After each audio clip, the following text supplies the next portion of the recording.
On Monday at 8, the time is right for a new beginning. Don't you get the feeling this is going to be a really happy place for us? Old scores are settled as Bernard Kovalik returns to Chateau Vallon.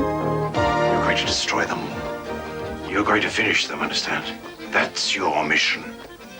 Because they're already beginning to crumble. As is Dr. Sweet, what with some strange new arrivals at the practice. Come on, girls. Pretty boys.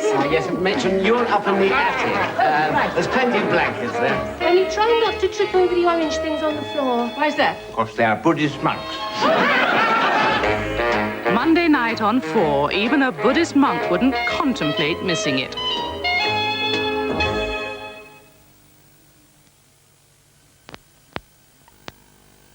When it begins to rain, most drivers... when it begins to rain... Thank you. Most drivers immediately switch on their windscreen wipers. And then, of course, they close the windows. Naturally, the windows begin to mist up. So the good driver switches on the screen heater and demister. If visibility is poor, headlights must be used. Windscreen washers should be used constantly to clear spray and dirt thrown up by other vehicles. This is essential when driving in high-speed traffic. And finally, in wet weather, slow down. If you have to brake in the wet, you need at least twice the space to stop it. Well done. So there you are. You now know how to reach your destination safely in the rain. Or when you get there, make sure you've got an umbrella.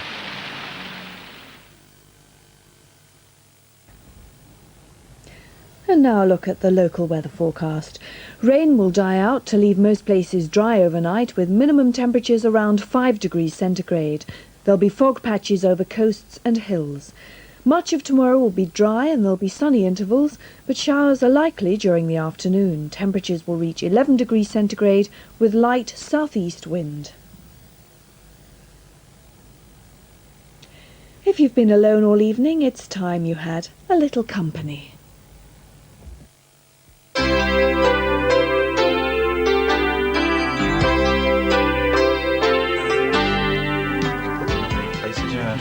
A friend of mine in the ministry who died not long ago was a great traveller, and in his study he had enormous maps, and each morning he'd get out one of these maps and he would kneel to say his prayers on the country that he wanted to pray about. It might be Ghana or Australia.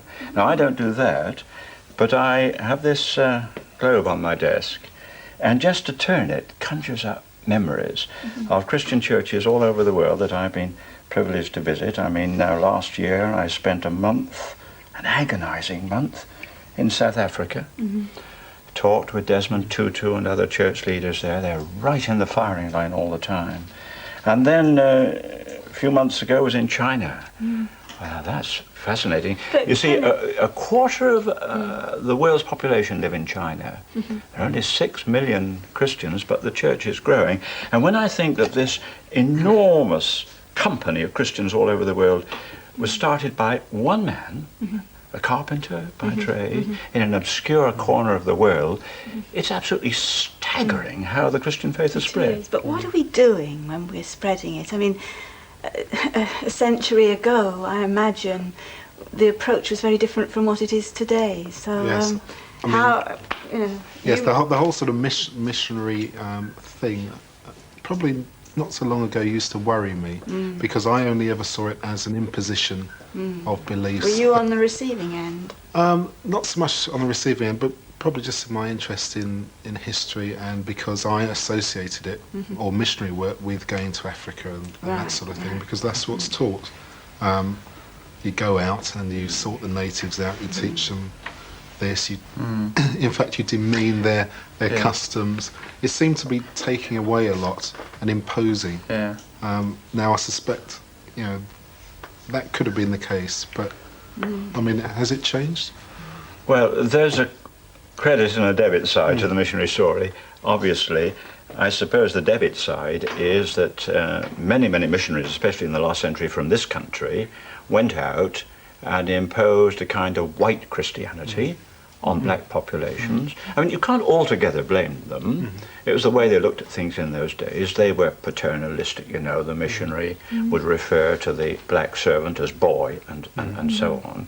The credit side is that if you take Africa, many of the leaders of modern Africa were educated in schools founded by the church. I mean, I think it went very deep, though, because it wasn't just a question of going out and treating the African as boy. It was actually assuming that God wasn't present in that African society.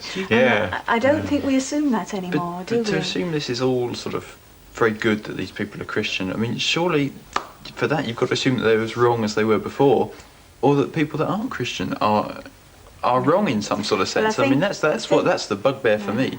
I think that's what we're much more aware of, that actually there are beautiful qualities in other people's culture and other people's way of life. I mean, I was out in Kenya and I saw some of the effects of previous white missionary thinking, that we lived way out in the bush, a whole day's journey from Nairobi, and to get there we drove because you couldn't walk, and little boys would rush out from the villages we passed through and stick their hands out for something. No, actually, I hadn't got anything to give them. I hadn't gone to give them things like that.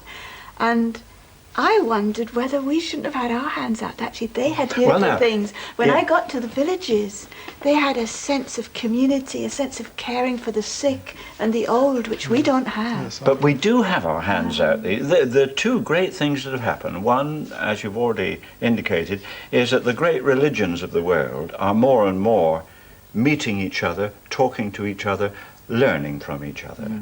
That's a great challenge to the Christian. But the other thing that's happened is that, for example, in my own church, we sent hundreds of missionaries out. And let's remember the sacrifice they made in West Africa, which was the white man's grave in those days.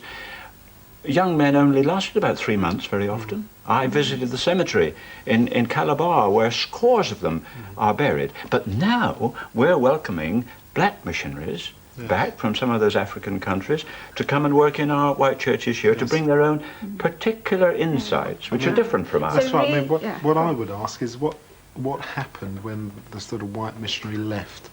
I mean, did the sort of the vision of us, I suppose, a white paternal God persist, or it's gradually, rapidly changing. In China, for example, when I visited the Theological Training College, it was fascinating. You'd have been interested, Anne-Marie, because they were busy with their artwork, making lovely things for the inside of churches. And I noticed that Jesus Christ had a Chinese face every time. Well, so they're putting a Chinese or an African stamp on the Christianity which is now theirs, whereas before it had a kind of British pattern or American pattern, according to where the missionary came from.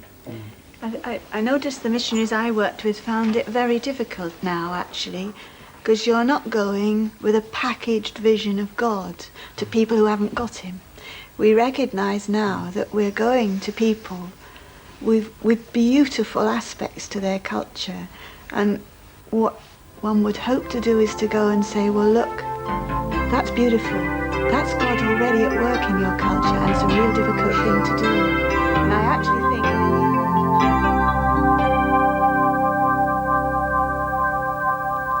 Company has produced a booklet of meditation for Passover and Easter.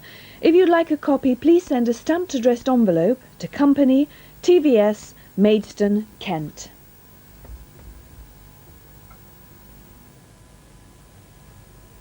Well, that's it for another night. It's now Sunday morning, the 5th of April. Our programming starts up again at 9:25 with Employment Action, and that's followed by an hour and a half of children's programmes. Just right if you want to stay in bed in the morning and let them watch television on their own. But now let's take a look at the Television South clock and see what the time is. Well, it's just gone 1:20, so I'll say good night. Good night.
And now don't forget to switch off your set, will you? Good night.